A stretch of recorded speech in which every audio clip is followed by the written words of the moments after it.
Hello hello hello সকল class 11th স্টুডেন্টদের toppers বাংলায় স্বাগত জানাই। আমরা ঘর্ষণ চ্যাপ্টার শুরু করেছিলাম এবং সেই ঘর্ষণ চ্যাপ্টারে আমরা স্থিত ঘর্ষণ এবং চল ঘর্ষণ কিন্তু আমরা করে নিয়েছিলাম। যারা কিন্তু ওই ভিডিওটি দেখোনি তোমরা ওই ভিডিওটি গিয়ে দেখো, ওখানে আমি খুব সহজভাবে বোঝানোর চেষ্টা করেছি, বিভিন্ন স্টোরি করে বোঝানোর, স্টোরি বানিয়ে বোঝানোর চেষ্টা করেছি।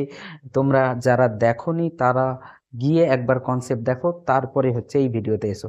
এই ভিডিওতে আমরা কি করব, এই ভিডিওতে আমরা কিছু কোশ্চেন্স নেব, যেটা হচ্ছে আগের যে থিওরিগুলো আছে সেই থিওরি যেটা পড়েছি সেই থিওরি রিলেটেড কোশ্চেন আমরা আজকে কিন্তু করব। তো ভিডিওটি পুরো শেষ পর্যন্ত দেখো, তোমরা বুঝতে পারবে, এরপরে তোমরা কোশ্চেন করার একটা কনফিডেন্স কিন্তু তোমরা পাবেই, আমি বললাম। ঠিক, তো চলো শুরু করা যাক। ঘর্ষণ বল, ঘর্ষণ বলের আমরা কোশ্চেন করব। স্থির ঘর্ষণ আর চল ঘর্ষণের মধ্যে কম্পিটিশন চলছিল। আমরা এটা পড়েছিলাম, স্থির ঘর্ষণ হচ্ছে বহুরূপী হয়। স্থির ঘর্ষণের দুটো রূপ আমরা দেখেছিলাম। একটা রূপ হচ্ছে যেই ভূতের কাহিনী বলেছিলাম, একটা রূপ হচ্ছে যে ভূত হচ্ছে দয়াবান ভূত ছিল, এবং আমি যদি ভূতের থেকে কম বল প্রয়োগ করি, ভূত হচ্ছে আমার সমান বল প্রয়োগ করবে, মানে ঘর্ষণ বল আমার সমান বল প্রয়োগ করবে। আমি যদি ভূতের থেকে বেশি বল লাগিয়ে দিই, ভূত তার সর্বোচ্চ বল প্রয়োগ করবে। এই দুটো স্টোরি কিন্তু এই দুটো আমি কিন্তু তোমাদেরকে বুঝিয়েছিলাম সহজে। ঠিক আছে, চলো আজকে একটি সহজ কোশ্চেন নিয়ে দেখি। প্রথমে যে একটি বস্তু আছে, সেই বস্তু হচ্ছে 5 কেজির বস্তু। একটি বস্তু আছে, তাতে আমি বল প্রয়োগ করব এবং আমি এর ঘর্ষণ গুণাঙ্ক 0.5 দিয়ে দিলাম, 0.4 দিলাম। তো আমি 5 কেজি নিয়েছি আর এখানে 5 কেজি নিয়েছি আর এখানে হচ্ছে ঘর্ষণ গুণাঙ্ক 0.4 নিয়েছি। তাহলে আমি আগে এফবিডি ছবি আগে ড্র করি। প্রথম কথা হচ্ছে আমাদেরকে ছবি এফবিডি ঠিক করে বানাতে হবে, ফ্রি বডি ডায়াগ্রাম। ঠিক আছে, তো তাহলে দেখা যাক। স্যার ফ্রি বডি ডায়াগ্রামে ওজন লাগবে নিচের দিকে mg, মানে ওজন লাগবে আমাদের 5g, ওজন লাগবে আমাদের 5g। আর এই বরাবর আমাদের একটা লম্ব প্রতিক্রিয়া বল কিন্তু লাগবে, যেটা হচ্ছে এর ওপর দিকে হবে। এবার আমি একটা বল প্রয়োগ করেছি, এই বল ঘর্ষণ বলের, এই বল এই বস্তুকে চালাতেও পারে না চালাতেও পারে। সেটার জন্য আমরা চেক করব সীমাস্থ ঘর্ষণ বল কত হয়, মানে ভূতের হচ্ছে সর্বোচ্চ শক্তি আমি ক্যালকুলেট করছি সীমাস্থ ঘর্ষণ বল। তো এফ লিমিটিং যেটা হবে সেটা হবে মিউ এন। ঠিক, আমি বলবো মিউ এস এন, অ্যাকচুয়ালি স্থির ঘর্ষণ গুণাঙ্ক ইন্টু এন। তো মিউ এস mg হয়ে যাবে আমাদের। তো তাহলে হবে 0.4 ইন্টু 5 ইন্টু 10, জি কে আমরা 10 ধরে নিচ্ছি, তাহলে হয়ে যাবে 20 নিউটন। তার মানে ঘর্ষণ বলে সর্বোচ্চ মান হচ্ছে 20 নিউটন। ঠিক আছে, সর্বোচ্চ মান হচ্ছে 20 নিউটন। তার মানে এই যে ভূত আছে, সেই ভূত 20 নিউটন সর্বোচ্চ শক্তি দিতে পারে, সর্বোচ্চ বল প্রয়োগ করতে পারে। তার মানে আমাদের ঘর্ষণ বল যে আছে, স্থির ঘর্ষণ বল 20 থেকে 0-র মধ্যে যে কোনো ভ্যালু নিতে পারে। এবার আমার কথা হচ্ছে যে এফ কে কত দেওয়া আছে। এফ কে যদি 20-র নিচে দেওয়া থাকে, ধরে নাও 10 দেওয়া আছে, 10 যদি দেওয়া থাকে, তাহলে ভূত বলবে যে এ তো আমার থেকেও দুর্বল। আমার থেকে দুর্বল মানে আমি এর সমান বল প্রয়োগ করব, কারণ আমি দয়াবান, আমি দয়ালু। তো আমি 10 নিউটন বলই প্রয়োগ করব। তো ঘর্ষণ বল একে থামানোর জন্য 10 নিউটন বলই প্রয়োগ করবে, আর কোনো ত্বরণ কিন্তু হবে না। তো ত্বরণ শূন্য ঘর্ষণ বল হবে এফ এর সমান, তাহলে 10 নিউটন আমাদের বল হয়ে যাবে। ঠিক আছে, আর যেখানে এন হচ্ছে আমাদের 5g, মানে 50 হয়ে যাবে, এন আমাদের 50 হয়ে যাবে, এই কেসে 50 নিউটন হয়ে যাবে। বোঝা গেল? এবার যদি আমি এই এফ কে দিতাম, এই এফ কে আমি যদি দিতাম 30 নিউটন, 30 নিউটন, তখন তখন তখন ভূত কি করবে, ভূত দেখবে তখন এই ঘর্ষণ বল দেখবে যে আমার থেকে বেশি শক্তি লাগিয়েছে, মানে আমি আমার সর্বোচ্চ শক্তি লাগিয়ে দেবো, আমি আমার জি জান লাগিয়ে দেবো। তাহলে এফ লিমিটিং যেটা হবে সেটাই ঘর্ষণ বলের মান হবে, আর সেটা হয়ে যাবে 20 নিউটন। এবার বস্তু চলতে শুরু করেছে মানে 30 নিউটন দেওয়া হয়েছে, আর এদিকে ঘর্ষণ বলের ম্যাক্সিমাম সর্বোচ্চ ভ্যালু লেগে গেছে। ঠিক, তাহলে আমাদের ত্বরণ যেটা হবে 30 মাইনাস 20/5, মানে হয়ে যাবে 2 মিটার পার সেকেন্ড স্কোয়ার। ঠিক আছে, আমাদের ত্বরণ যেটা হবে সেটা হয়ে যাবে 2 মিটার পার সেকেন্ড স্কোয়ার হয়ে যাবে। ঠিক, এবার কোশ্চেনটাকে একটু চেঞ্জ করছি। স্যার এইখানে তোমরা এটা তুলে নাও, তারপরে বলছি। ঠিক, চলো পজ করে তুলে নাও। চলো কোশ্চেন চেঞ্জ করছি। এই মিউ কে কে এখানে আমি আরো একটা ঘর্ষণ গুণাঙ্ক 0.15 দিয়ে দিচ্ছি। একটি ঘর্ষণ গুণাঙ্ক যেটা 0.15 এর থেকে কম হবে। এবার আমি কোশ্চেনে মিউ কে নিয়ে নিয়েছি, মানে এখানে এবার দুজন আছে, এখানে এবার দুজন আছে। তো একবার আমি এফ 10 প্রয়োগ করেছি, একবার এফ হচ্ছে 20 প্রয়োগ করেছি। তাহলে কি হবে দেখা যাক। যখন আমি 10 প্রয়োগ করেছি, যখন আমি 10 বল লাগিয়েছি, তখন আমাকে দেখতে হবে যে আমি ঘর্ষণ বলে সর্বোচ্চ মান কত হবে। সর্বোচ্চ মান মানে স্থির ঘর্ষণ বলের সর্বোচ্চ মান, তার মানে আমার মিউ এসটাই লাগবে। তার মানে এই পর্যন্ত এফ লিমিটিং পর্যন্ত ক্যালকুলেশন একই হবে। এবার আমাকে দেখতে হবে যে 10-এ বস্তু চলবে কি চলবে না। তো আমি যখন 10 লাগিয়েছি, তখন দেখছি ঘর্ষণ বল মানে ভূতের শক্তির থেকে পেরোতে পারছি না আমি শক্তি।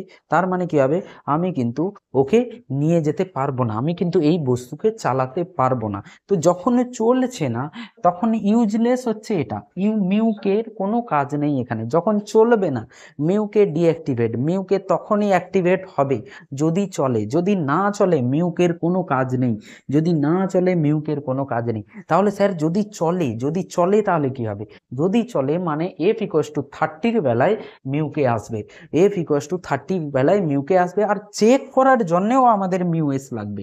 চেক করব বস্তু চলবে কি চলবে না, সেটা স্থির ঘর্ষণ বলের থেকে বেশি বল লাগালে তবেই চলবে। সেই জন্য আমি বললাম যে ভূতের সর্বোচ্চ মান মানে ভূত কত দিতে পারে শক্তি, তো ভূত সর্বোচ্চ মান 20 নিউটন দিতে পারে। যদি চালাতে হয় এই 20 নিউটনের থেকে বেশি বল দিতে হবে। এবার যদি চলে তাহলে হচ্ছে কে অ্যাক্টিভেট হবে, মিউ কে অ্যাক্টিভেট হবে, মানে স্থির চল ঘর্ষণ গুণাঙ্ক এবার কিন্তু লাগবে। তাহলে স্যার এইখানেই কি পরিবর্তনটা হবে? হ্যাঁ, পরিবর্তনটা হবে এইখানে। যদিও চলছে, আমি এখানে দেখব যে বস্তু চলবে, তো যদি চলে তাহলে ঘর্ষণ কিন্তু এফ কে লাগবে, মানে আমাদের চল ঘর্ষণ লাগবে, স্থির ঘর্ষণ লাগবে না। তো চল ঘর্ষণের মান তাহলে কি হবে? চল ঘর্ষণ ধ্রুবক হয়, তার মান হয়ে যায় মিউ কে এন, তার মান হয়ে যায় মিউ কে এম জি, তার মান হয়ে যায় 0.15 ইন্টু 5 × 10, তার মানে হবে 15.5 7.5 নিউটন। তো চল ঘর্ষণের যে মান হবে 7.5।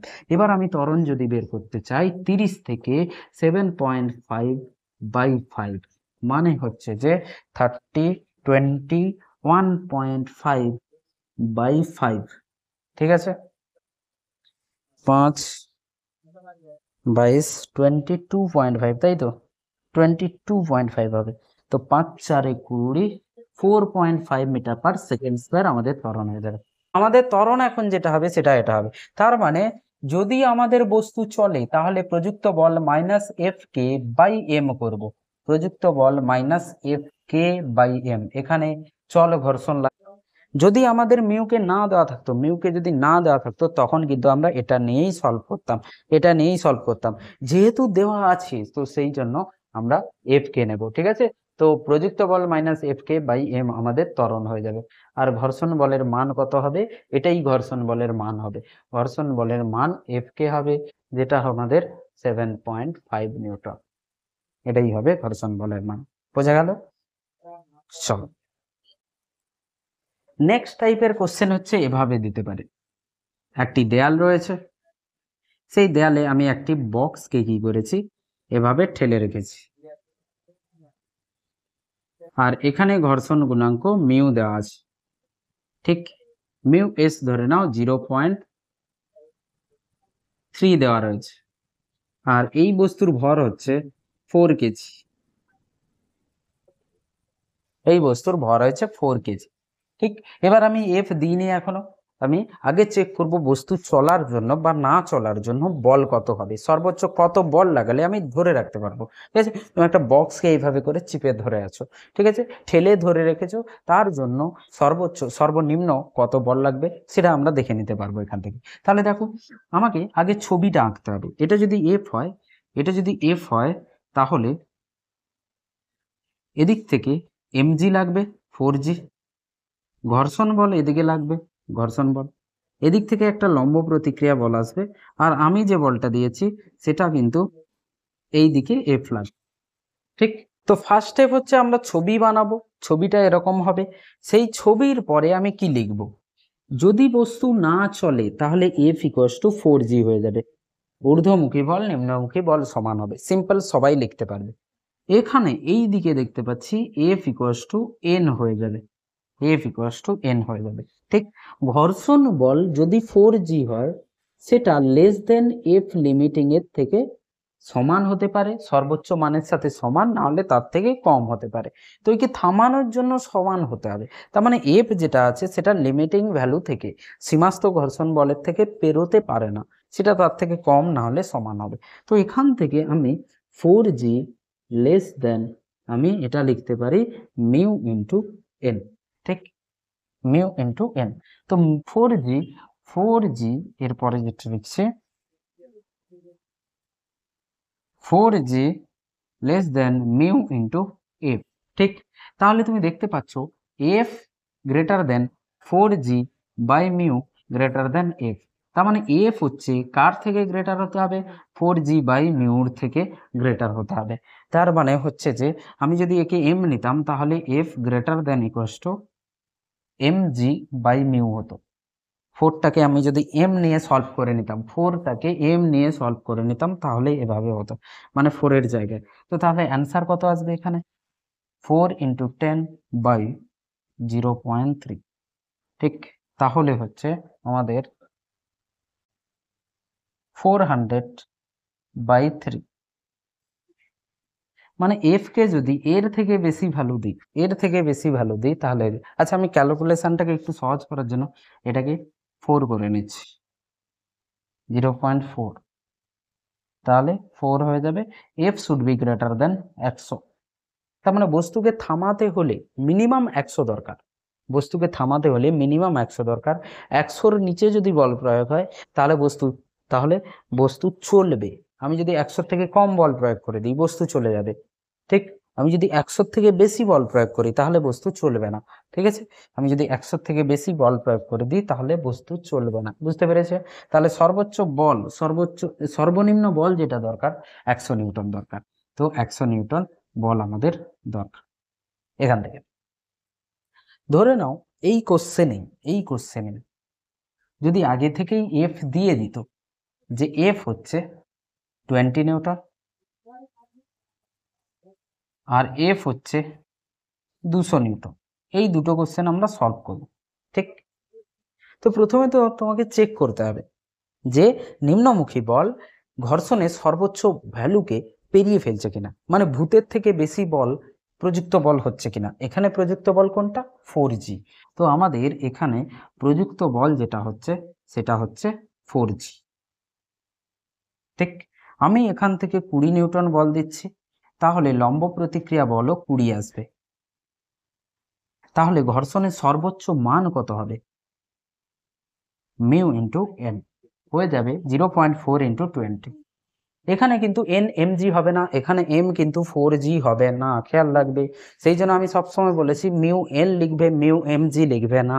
ঠিক, তো এখান থেকে আমাদের আসবে 8 নিউটন।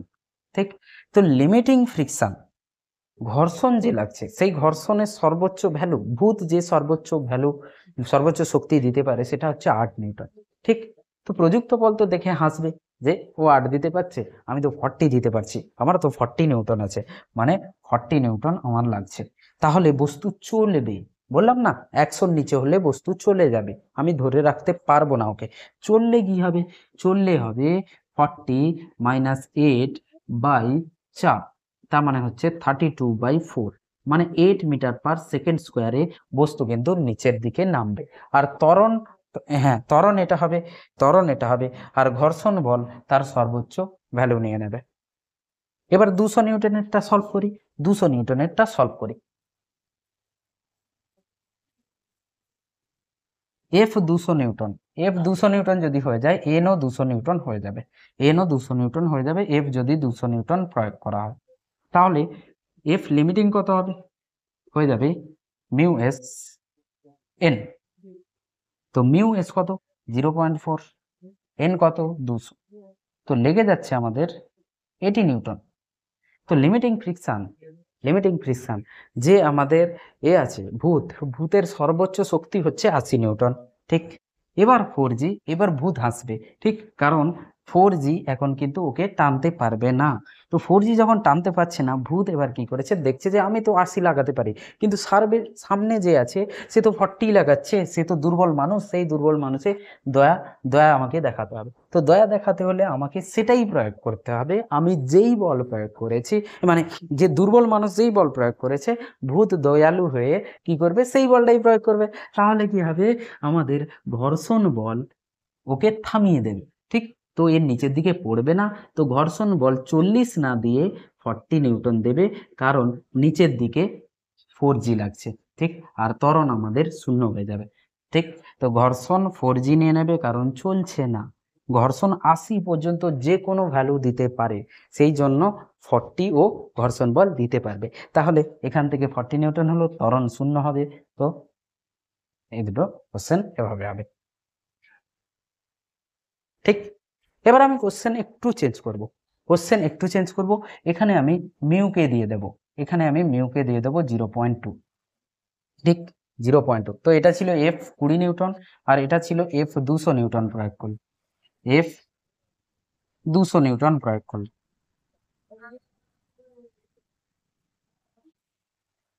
তো বস্তু যখন চলবে না, তখন মিউকে অ্যাক্টিভেট হবে না, এফ কে আসবে না। তো কোথায় চলছে না দেখিনি, কোথায় চলছে না, এই কেসে চলছে না, চলছে না, চলছে না, চলবে না, চলছে না, চলছে না, এখানে চলছে না। ঠিক, তো চলছে না যখন, তখন আমাদের কি হবে, চলছে না যখন, তখন আমাদের মিউকের কোনো কাজ নেই, যা লাগবে মিউ এসি লাগবে, মানে যা লাগবে এফ এসি লাগবে, স্থির ঘর্ষণই লাগবে। তো স্থির ঘর্ষণের মান এটা হবে, ত্বরণ এটা হবে। তো এটাতে কোনো চেঞ্জ আসবে না, no change, no change. Change আসবে এখানে, এখানে চেঞ্জ কোথায় আসবে স্যার, এখানে চেঞ্জ আসবে, এখানে চলছে, চলছে মানে এই 8 নিউটন লাগবে না, চল ঘর্ষণ লাগবে। চলছে মানে, চলছে মানে সীমাস্থ ঘর্ষণকে পেরিয়ে চলে গেছে। স্যার চলছে মানে, চলছে মানে কি হবে, চলছে মানে স্থির ঘর্ষণ লাগবে না, চল ঘর্ষণ লাগবে। তার মানে যখনই চলবে আর দুটো ভ্যালু দেওয়া থাকবে, সব সময় মিউকে বের করে নেবে, মিউকে কত, এফ কে বের করে নেবে, মিউকে ইন্টু এন, মিউকে কত 0.2, এন কত, এন আমাদের হবে 20 নিউটন, তাহলে আমাদের লাগছে 4 নিউটন। তো এফ কে 4 নিউটন লাগছে। এবার আমাদের ত্বরণ হবে, এবার আমাদের ত্বরণ হবে কত, এদিকে কত লাগছে 4 নিউটন। ঠিক, তো হয়ে যাবে আমাদের 40 মাইনাস 4/4, তো 36/4, 9 মিটার পার সেকেন্ড স্কোয়ার। ঠিক, তো এখন কি হবে, তার থেকে কম বল লাগছে, যখনই চলতে শুরু করে ঘর্ষণ বল কম লাগে, একটু হলেও কম লাগে। আমি বলেছিলাম যে এফএস যখন লাগবে, তখন বন্ধন ভাঙতে হচ্ছে, যখন আমাকে বস্তু চালাতে হচ্ছে বন্ধন ভাঙতে হচ্ছে, তাদের যে জন্মান্তরের যে বন্ধন ছিল, সেই বন্ধনকে ভাঙতে হয়েছে। তো বন্ধন ভাঙলে শক্তি বেশি লাগবে, একবার বন্ধন ভেঙে গেলে শক্তি কম লাগবে, সেই শক্তি কমই লেগেছে, আগে 8 লাগছিল, এখন 4 লাগছে। তো ত্বরণ আমাদের এখন 9 মিটার পার সেকেন্ড স্কোয়ার হয়ে যাবে। ঘর্ষণ বলের মান হয়ে যাবে এফ ইকুয়ালস টু এফ কে, যেটা 4 নিউটন হয়ে যাবে। ঠিক, তো এটা একটা অ্যান্সার, এটা একটা অ্যান্সার, যেটা এখানে এটা এটা লাগছে। ওকে।